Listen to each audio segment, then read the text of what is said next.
Estamos con nuestros invitados, pero vamos a regresar dentro de un minuto. Antes vamos a ver las opiniones de nuestros expertos.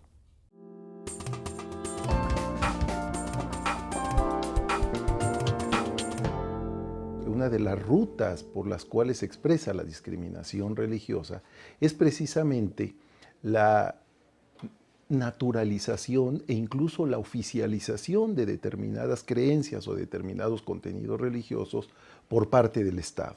Ya sea que el Estado los asuma como elementos de una costumbre que vale la pena preservar, ya sea que los asuma estos contenidos religiosos como parte de una cultura común que resulta valiosa o que dota de valores a la conducta de sus ciudadanos, pero el hecho es que cuando el Estado hace suyos determinados contenidos religiosos, introduce un tratamiento inequitativo con quienes no comparten esos principios religiosos o quienes incluso no sostienen ningún contenido religioso. Y esa es una desigualdad de trato, de tal manera que en ese terreno combinan de manera muy clara de igualdad y Estado laico, exigencia de laicidad. Sería injusto y equivocado decir que todas las religiones y que todas las personas que profesan una fe tienden a tener relaciones violentas. Pero también sería miope ignorar que a lo largo de la historia muchos de los enfrentamientos violentos al interior de las sociedades y entre ellas han tenido bases y fundamentos religiosos. El problema no es necesariamente ni las reglas, ni los dogmas, ni los principios de las diferentes religiones, pero sí la forma en la que se les interpreta. Cuando las religiones se expresan en sus versiones fundamentalistas, en sus versiones intolerantes, en sus versiones más dogmáticas y excluyentes, suelen generar dinámicas en las que la exclusión se convierte en violencia. La lógica amigo-enemigo transferida a la sede de las religiones suele transformarse en dinámicas que destruyen el tejido social, que corrompen los principios de la convivencia pacífica y que terminan convirtiéndose en la base de la exclusión y la discriminación. Esto vale en todo el mundo, pero también vale para México, para aquellas comunidades en las cuales la pertenencia o no a una religión determinada se termina convirtiendo en el derecho o no a convivir dentro de las mismas. Esto debe superarse en un Estado laico, porque las sociedades laicas son diversas, son plurales, y si quieren ser pacíficas, deben basarse en el respeto a la autonomía y a la libertad de todos. Regresamos entonces con nuestros invitados, Abner López y Carlos Garma, y aquí tenemos con estas intervenciones de los expertos de República Laica, tenemos por lo menos 2 o 3 temas nuevos que se nos abren. Uno, el tema que dejamos inconcluso, que es el tema del entorno cultural y cómo es condicionado también por las creencias religiosas. 2, el tema de cómo se leen, qué lecturas se hacen de las distintas religiones, es decir, qué interpretación puede haber en distintos casos en una misma religión, acerca precisamente de cómo relacionarse con los demás. Y tercero, ¿cuál es el papel del Estado? Que es crucial, creo, en una sociedad como la nuestra. Me gustaría que siguiéramos un poquito con el tema de la cuestión cultural primero, para poder, digamos, terminar esa parte de la discusión, ¿no? Estábamos hablando de cómo hay cuestiones culturales que evidentemente están permeadas por lo religioso y que también condicionan y generan formas de violencia, ¿no? Sí, acá el pastor López acaba de enseñar un caso que es realmente muy interesante y que ilustra muy bien este problema, ¿no? En varias culturas, por ejemplo, es fomentado que se hagan matrimonios arreglados de niñas menores de edad con varones que ellas no escogen, ¿no? Y esto es un elemento que implica toda una serie de cuestionamientos y de problemáticas, porque claramente debería de implicar la acción del Estado, ¿no? Y el Estado en ese sentido tiene que valorar si es más importante la defensa de un tipo específico de cultura, muchas veces basado en usos y costumbres, Sí. o el interés del individuo, ¿no? Claro. Como algo más Claro. importante, ¿no?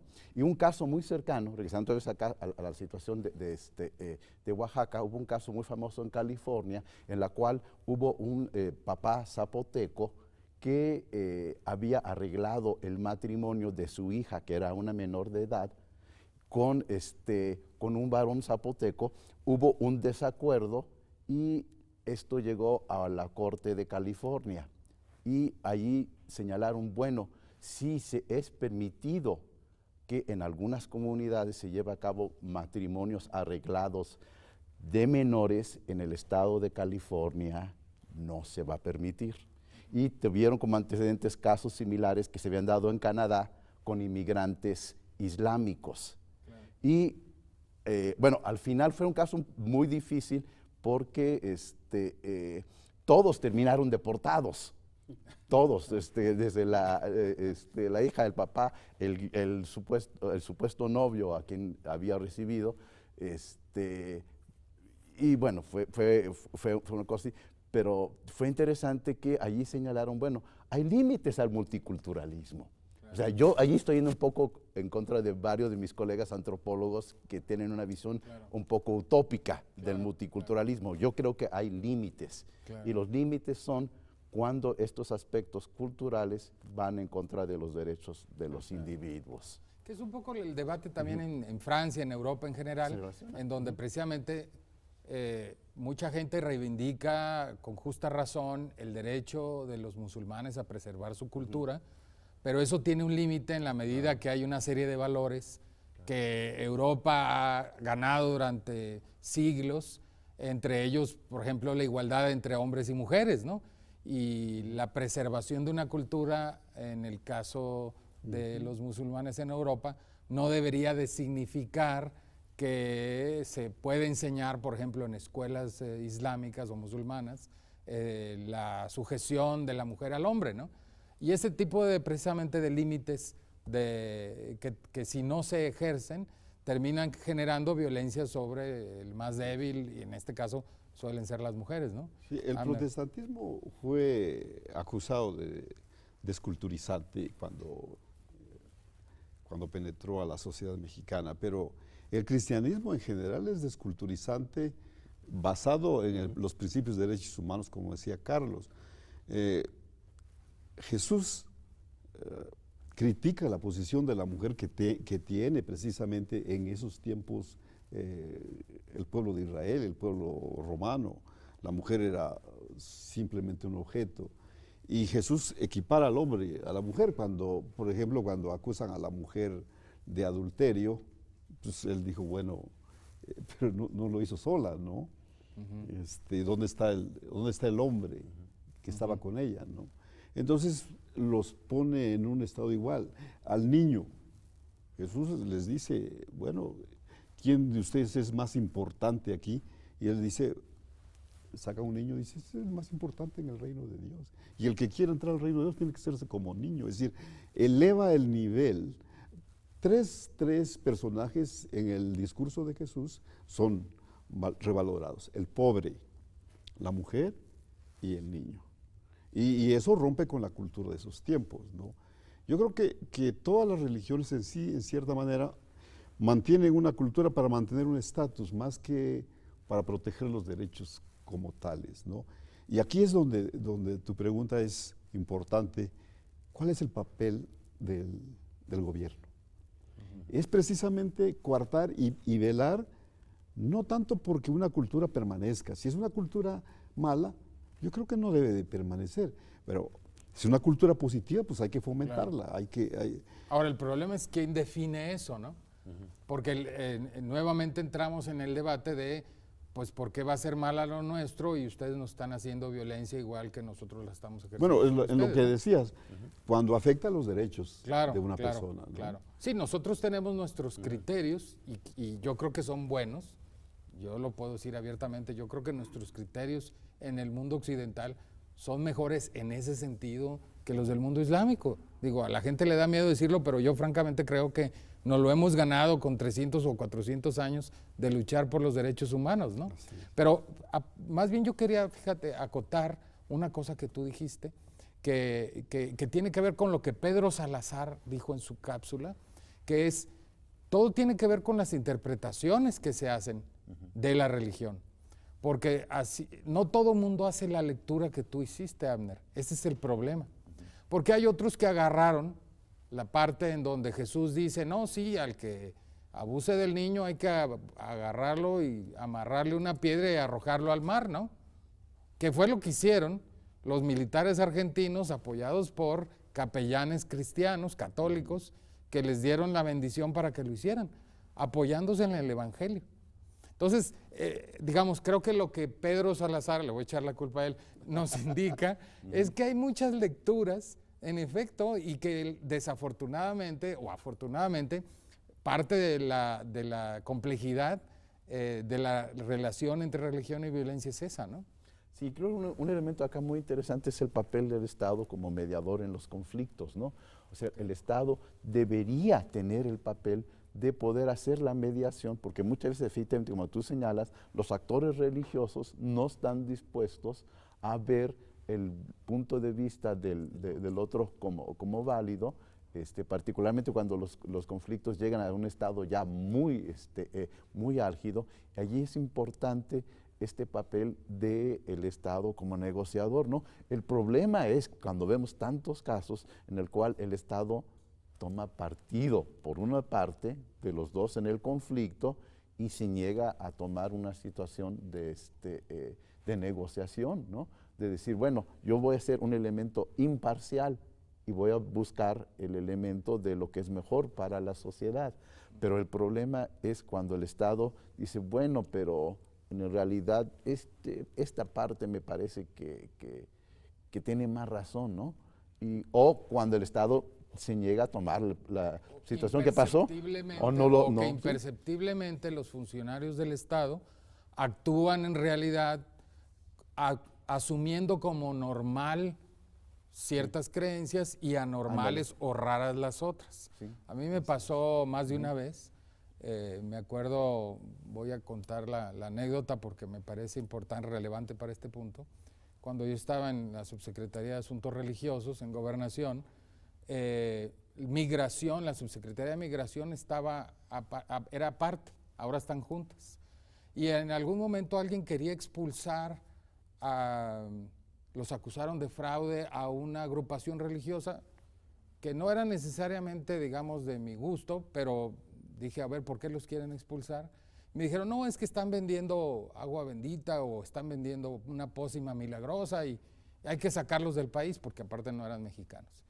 Les dije, oigan, si van a empezar a cerrar templos por el agua bendita o por la agua milagrosa, van a tener que ir a cerrar primero la Basílica de Guadalupe y de ahí en adelante, ¿no? Porque para ellos les parecía, y eran funcionarios muy laicos del Estado mexicano, pero les parecía normal lo que ellos vivían y anormal todo lo demás, a eso me refiero, ¿no? A ver, la pregunta, digamos, para ¿qué papel ha tenido el Estado mexicano realmente en esto los últimos 30 años? A mí me gustaría meter esto porque me parece importante que aquí, entre religión y violencia, aparece la política.